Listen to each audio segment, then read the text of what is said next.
AEW Full Gear is right around the corner. 11 matches, none more important than MJF versus Jon Moxley for the latter's AEW World's Championship. It could be the crowning moment of a generation if MJF wins. We'll talk all about that later on in this video. I'm Omer for Real Take Wrestling, and this is AEW Full Gear 2022 preview and predictions. Let's start off with the first match we're going to talk about. That is Jungle Boy Jack Perry versus Luchasaurus in a steel cage match. Former brothers, former tag team partners, former tag team champions together. Luchasaurus and Jungle Boy, now bitter rivals thanks to the dirty, dastardly actions of one Christian Cage, who has somehow poisoned the mind of Luchasaurus against Jungle Boy Jack Perry and led to this confrontation between these two. In all honesty, the build to this has been pretty mid. It has not been great.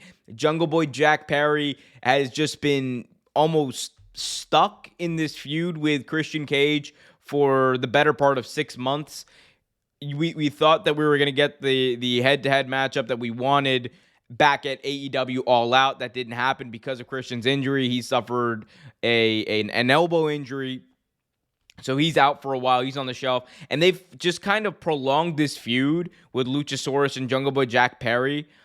And this match probably should have happened at All Out, if we're being totally honest. In a world where Christian Cage wasn't injured, I get why they couldn't do it, and I get the realities of the situation, but it just seems like this is a feud that's kind of been prolonged. That being said, I'm excited to see this match because on one hand, you have Luchasaurus in his big, first ever big pay-per-view singles match that we've seen, and we know what he's capable of, and the fact that it is against the guy who he's won the AEW World Tag Team Championships with, a guy who he's tag teamed with for years. Well, again, in storyline, one of his best friends in the entire world, or former best friends in the entire world. There's a lot there. The Cage, obviously, to keep Christian out. My prediction for this and what I would like to see are kind of two different things. I mean, in the end, I think you have to have Jungle Boy Jack Perry win. That's why I'm going with Jungle Boy Jack in this one. Like, the steel cage is meant to keep Christian Cage out. And then eventually you have the thing of Jack Perry has gotten through Luchasaurus. He's beaten him. Now it's on to Christian Cage. You could make the argument that Luchasaurus kind of needs the win in his first ever big singles match. But the money, let's be honest here, the money's in Jack Perry. Money's in Jack Perry. I'm rooting for Jack Perry. I love Jungle Boy. That being said, the idea of Jungle Boy Jack Perry climbing up to the top of that steel cage, going for a crossbody or something, and then being caught by Luchasaurus for a chokeslam, it sends shivers down my spine. I'm not going to lie to you. But that being said, I'm still going with Jack Perry. But he's going to pin him in the middle of the ring. Clean. 1, 2, 3. That's how it should happen. We'll see what ends up happening. Moving on. Fatal four-way. A four-way for the Ring of Honor World Championship. Chris Jericho. The most disrespectful Ring of Honor champion. The most dishonorable, I should say, Ring of Honor champion of all time. The Ocho, Chris Jericho, taking on Bryan Danielson, Claudio Castagnoli, and Sammy Guevara. Now, they've teased a little bit here with Sammy Guevara and Chris Jericho. Chris Jericho saying, hey, Sammy, so when we get rid of Bryan and Claudio, you know what to do, right? Take the 1, 2, 3. And Sammy gave him a little bit of a look of, I don't know if I'm going to do that, Chris. And, of course, you have Bryan and Claudio, two people who want to bring honor back to Ring of Honor. Claudio Castagnoli, just this past Wednesday night on Dynamite, actually submitted Chris Jericho. So there's a few different threads being woven here. What I think is going to end up happening in this match is, I think we're going to see, it could go one of two ways. And there's one way that I want it to go that would be very interesting. I could see a situation where Chris Jericho has gotten rid of Bryan, has gotten rid of Claudio for the time being, and it's just him and Sammy, and Chris Jericho expects Sammy to just lie down for him, and there's some dissension between these two because Sammy's like, I'm not gonna lie down for you and lose this match on purpose. And then there's that tension, that moment of tension, which allows either Claudio or Brian to pick up the victory. Probably Claudio. If anyone else who's not Jericho is going to win this, it's going to be Claudio Castagnoli. That being said, if the money match that you're building up to, and this is from a booking standpoint, right? If the money match you're building up to is Jericho v. Brian at the December pay-per-view at Final Battle, if that's the money match you're going for, like that is going to get the biggest buy rate in Ring of Honor history, first of all. That is going to get as many eyeballs as possible in Ring of Honor. Jericho has to be the champion because there has to be that crowning moment of someone coming in at Final Battle and saving the Ring of Honor World Championship. And for that to happen, Jericho needs to retain here. I think he will retain here. But watch out for the dissension between him and Sammy. I think that's definitely something to watch here because the Sammy Guevara character, like we all love Sammy as a person. We all love Sammy as a wrestler. Sammy Guevara, the character, though, it's not even a matter of like good heat, bad heat. It's just like, it's what are you doing with him? He just has not evolved as a character. And I think we need to see that evolution. Like there was a little bit of it when he was the TNT champion. We have not seen much, though, since then. Jericho retains, but watch out for dissension here. There we go. Moving on, we got TNA in 2005 returning to our television screens as Sting and his son Darby Allin take on Jay Lethal and Jeff Jarrett. I'm going to be very clear here. Jeff Jarrett is going to hit someone with a guitar and pick up a victory here. I promise you that. I don't want it to happen. It shouldn't happen. I really hope it doesn't happen. But that's just Jeff Jarrett's entire career. He goes to every wrestling company, hits someone with a guitar, and wins. That's just what he does. Like it's as simple as that. Never draws a dime. Gets paid all the money in the world. Gets the most annoying theme song ever. And just wins. He jobs people out. This is going to be Sting's first pinfall in AEW. Darby Allin's going to be sitting there like, what the hell, Dad? What are you doing? And we're all just going to be like, can Darby Allin go back to being a singles wrestler again? Please, can he just go back to being a singles wrestler again? He really doesn't. Like, as much as we've enjoyed like the Sting and Darby Allin pairing, and I'm not saying you got to end the pairing, but like, the tag team things, like, at pay-per-views got to stop. Like, Darby's got to have some evolution as well. Like, he's someone who, again, when he was the TNT champion, like Sammy Guevara, there was that interest there. There was, we thought, like, Darby Allin was a made man. And I think that's a big reason why, recently, they've kind of just been more stagnant with his characters. Because he's still living off of that run, essentially, since he was a TNT champion. But I think they got to build off that quick because we're not forgetting how good Darby Allin is. You can't forget how good he is, but it's one of those things of like, I want to see him do something interesting and something different than just team with Sting and take on the dastardly Jay Lethal and 1 in a billion, 7 foot, whatever that I'm saying. But I mean, that being said, Jeff Jarrett wins. Lol. That's like, tell me I'm wrong. Tell me I'm wrong about this. Jeff Jarrett wins. Lol. Like, it's probably what's going to happen. Moving on, we got the TNT Championship. Wardlow defending against Samoa Joe and Powerhouse Will Hobbs. 3 big, beefy boys just beating the ever-living crap out of each other. A dream match of epic proportions for myself.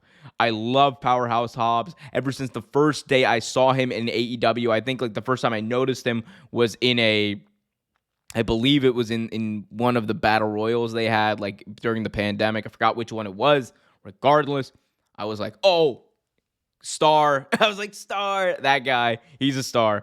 And over the past few weeks, I think he's really holding his own on the mic. I think Wardlow this past week really reminded us why there was that big effort, not even effort, why he got over. because he's just cool. He's got that charisma on the mic. It's so weird. Like, I know the Batista comparisons like started because of like the way he was going to turn on MJF, but like he really does remind me a lot of the great aspects of Batista. And I think it's better because I think he's more refined than Batista was at this point in his career.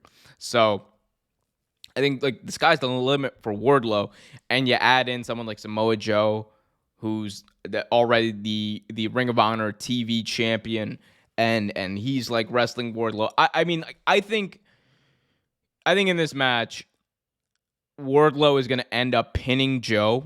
Like, he's going to end up pinning Samoa Joe, and then that's going to lead Powerhouse Hobbs kind of on a path to the Ring of Honor World, or the Ring of Honor World TV Championship, whatever it's called. And I think it's a great way to go because you want to eventually establish Ring of Honor as a separate thing. There's the rumors that at Final Battle or at some point later this year, they're going to announce the Ring of Honor TV deal or the Ring of Honor streaming deal. There's going to be some sort of rights deal, some sort of platform that's going to take Ring of Honor and distribute it in North America. So that we know that much is going to happen, right? Powerhouse Hobbs being the guy to be your TV champion ain't a bad thing. Let me tell you that, especially if you're trying to build it up and have it be like have a new generation of Ring of Honor. Powerhouse Hobbs is your guy to do that, and I think that's him. Wardlow pinning, I should say, Samoa Joe is a great way to getting there with Powerhouse Will Hobbs. Or you just put him over. Put Powerhouse Will Hobbs over. But no, Wardlow actually does need the win. We need to, like, that's another thing. He's been teaming with Samoa Joe for so long, and he's been doing the tag team stuff. He did it all out. We keep forgetting, like, my man's a TNT champion. I think, like, we need... that's the one thing I need AEW to start doing a little bit more, kind of the segmenting of like, okay, he's a singles champion. Sure, you can do like the one-off tag team thing, but don't have that be his whole thing. Like War Joe, they're both the TV champion. That shouldn't have happened. Regardless, we're here now. Let's hope that that's the way they go with Wardlow just running a rough shot and like just powerbomb symphonying like 80 people. Moving on, we have the World Title Eliminator Tournament. So this is actually going to be on the 0 hour, and it's not going to be Lance Archer versus Ricky Starks. Lance Archer versus Ricky Starks is going to happen on Rampage on Friday. If you're watching this after Rampage on Friday, I'm sorry. This is being recorded before then.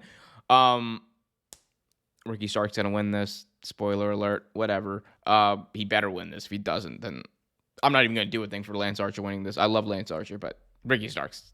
It's going to be Ricky Starks. Okay, so it's going to be Ricky Starks versus Brian Cage at AEW Full Gear. The winner of that match is going to go face All Ego Ethan Page on Wednesday Night Dynamite the following week in Chicago. Ricky Starks over Brian Cage. Like, I love Brian Cage. Look, the juice is great. I love Brian Cage. Don't hurt me, Brian Cage. Please, it's a joke.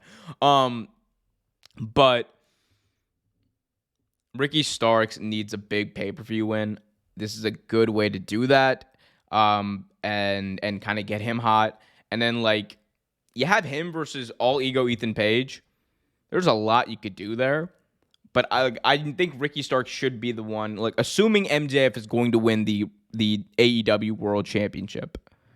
Ricky Starks versus MJF at main eventing Winter is Coming would mean so much to, like, it would mean a lot to a lot of the long-term AEW fans, and it would help expose the talent of these two to a whole host of others who may not be as familiar with how really good they are and how good they can be together. Because I think that's the match. So I'm gonna give it to Ricky Starks. Hit that Rochambeau on big Swolverine Brian Cage. 1, 2, 3. Bada bing, bada boom. Next match, we have the rubber match. AEW World Tag Team Championships on the line. We have the Acclaim taking on Swerve in Our Glory.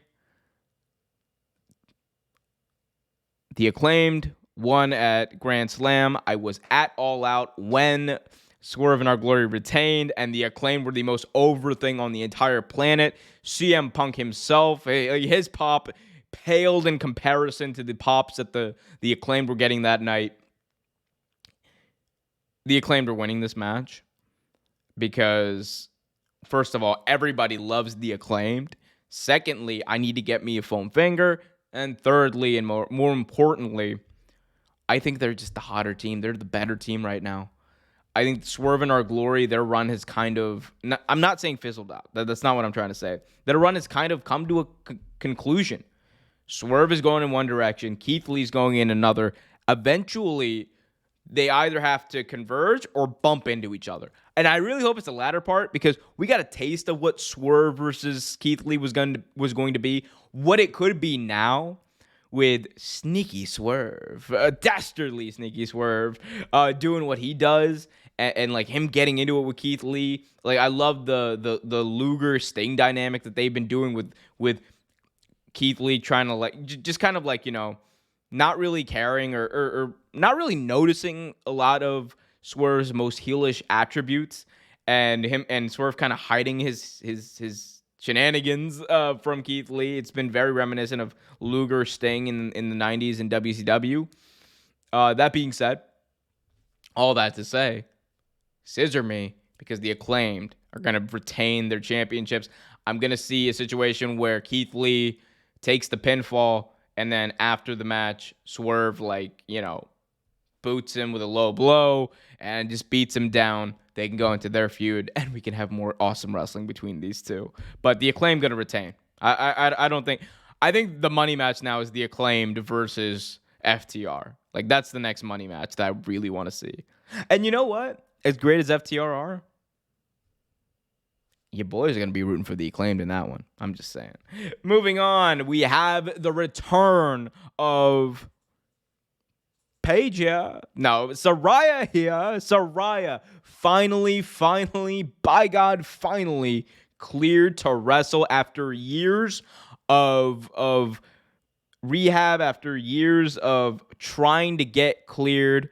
She posted the doctor's note on her Twitter feed. She's cleared. It's over. It's happening. Saraya is back, and she's facing Dr. Britt Baker, DMD, at Full Gear. The promo that these two had, not this past week on Dynamite, but the week before, where Saraya actually announced that she was cleared to wrestle, was absolutely sublime. It was one of the best women's segments that AEW has booked, and that it is it's a consequence of these two being very talented, and I think less so to do with booking, because AEW just does not know how to book women's wrestling. That has been a criticism that I have levied at them a lot. However, I think we're seeing at this pay-per-view, we have three women's singles matches, all of which, to some extent, like, everyone's excited for them, but all of which are kind of like distinct stories, right? And I think that's a good thing, because you're not throwing them all in a fatal four-way or a three-way or whatever, right? So I like that, and I like that there is a non-title match. I think this is great, and they built it up to be great, especially over the past 2 weeks. I'm not even gonna hold y'all. Saraya should win this because she's returning, and Paige here. How can you have Paige here lose? No, Saraya here, whatever. You can't have her lose. I want Saraya to have her moment, to beat Britt Baker. Do what you should have done with Ruby Soho when she came in, because AEW's had a bad habit of doing it, whether it was with Athena, Ruby Soho, whoever. They bring someone in who they should be promoting or prompting up as a big deal and as a big star, and then they have him job to Britt Baker. No, or Jay Cargill, whoever. No, none of that. Love Britt Baker, DMD, but she's going to take the LLL to Saraya this weekend, Saturday, November 19th, 8 p.m. live on pay-per-view on Bleacher Report, blah, blah, blah, blah, blah, whatever Excalibur says. But Saraya's going to pick up the dub here. I think it's going to be a great moment, and it's going to get her off on the right foot. And that's a big thing for the AEW audience, because you want that person to have momentum, be established as a big deal, as a winner, so that when she wrestles for the TNT title or the women's title, it's a big deal. Moving on. For the TBS Championship. Okay, first of all, of all the matches here on this card, I think I'm way more excited about this match than I think most people are. And I just think because I love Jade Cargill. I think she's like a superstar, all that. Nyla Rose might be the most like underrated person in wrestling as far as just a character and just entertainment value. Like, I love everything she's ever done in AEW. Like from her like attacking Ruby Soho, sneak attacking Ruby Soho from right in front of her, going surprise, bitch. Like to her holding up that like surprise t-shirt, to her just stealing the TBS championship and saying, haha, I'm the TBS champion, and we're having like a TBS champion versus TBS champion feud. I think it's great. Guys, not everything needs to be 100% serious. It can be fun, but this match is going to be serious. Like, Nyla Rose is really good in the ring. Jade Cargill is good, and I think it's going to be a bit of a test for her as well. Jade's going to get the win here, like we all know it.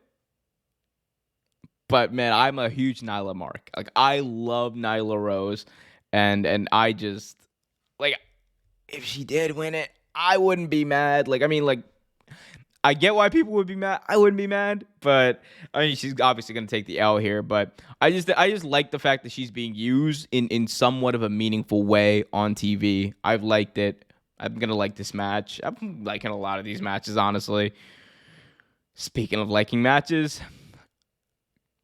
it's so weird. This card before like Dynamite, it seemed to be like, there's a bunch of good matches on here, but there's nothing that really puts it over the top. And then they added this. So after weeks of teasing it, the Elite are finally, by God, finally making their return to AEW TV. All the stuff with the hoopla and the Punk stuff, all water under the bridge.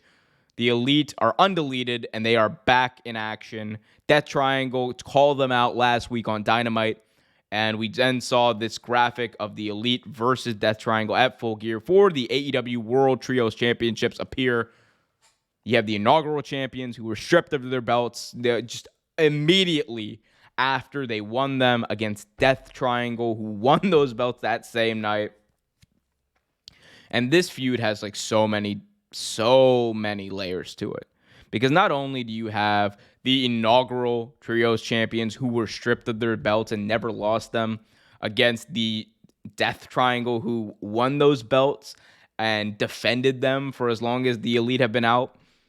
You have the story of the Young Bucks versus the Lucha Bros. You have the story of, people forget, the first ever All Out, Kenny Omega versus the bastard Pac.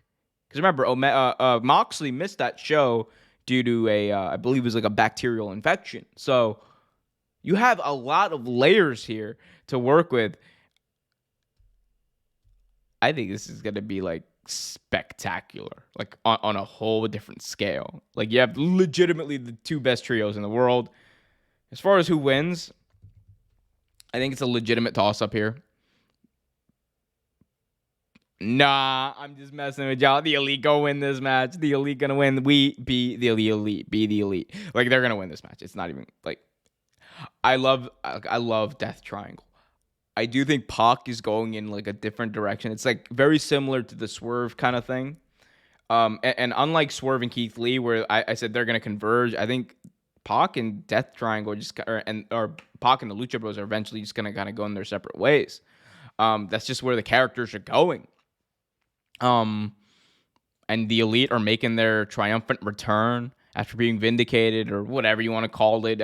Afterwards, they're back. Punk's not. Punk's also injured, by the way. So just putting that out there. But they're making their big return, and this is a big moment for AEW, because whether you like it or not, that E in AEW stands for the Elite. Kenny Omega and the Young Bucks. It's those guys. So we want to say like, oh, these guys haven't been anywhere, done anything. They got to be the Trios champions. That was the plan all along, and I think that's what we're going to get at Full Gear. I think Omega's going to hit the one-winged angel on Pac. 1, 2, 3. Next, we have Toni Storm taking on Jamie Hayter for the interim AEW Women's World Championship. Okay. Toni Storm has been a great champion. I think that had this been anyone else, she would be retaining. However, against Jamie Hayter, I think that this is a moment that you can't ignore it. Jamie Hayter was the most over person at All Out. They've been chanting her name in like every week on Dynamite. Just even when she's not there, the fans want her to be champion. I think this is like a chance for AEW to like go back to just like this is a chance for AEW to really make another star in Jamie Hayter, and I think that championship would add a lot of legitimacy to it. We don't know what's currently going on with Thunder Rosa and her title reign. Her injury seems to be a bit more serious than we first thought now, so she's probably going to be out for a bit longer. That being said, I think Jamie Hayter having a title reign here would not at all be a bad thing. Toni Storm's been great. You can run this back at Winter is Coming, and maybe Toni wins it back. Nothing wrong with that. There's nothing wrong with doing that once. Like it's not hot potatoing unless like the TNT title, like the first half of 2022, that was hot potatoing. If you have a thing where Hayter wins it and then Storm wins it back in a really good match at not Double or Nothing at Winter is Coming, that's not a hot potato. That's just good booking, in my opinion. But they've told the story of these two being former roommates during the pandemic. They really only did that in like one vignette. I really wish that they had fleshed that out a little more in promos. I think you left a lot of promo time between these two on the table.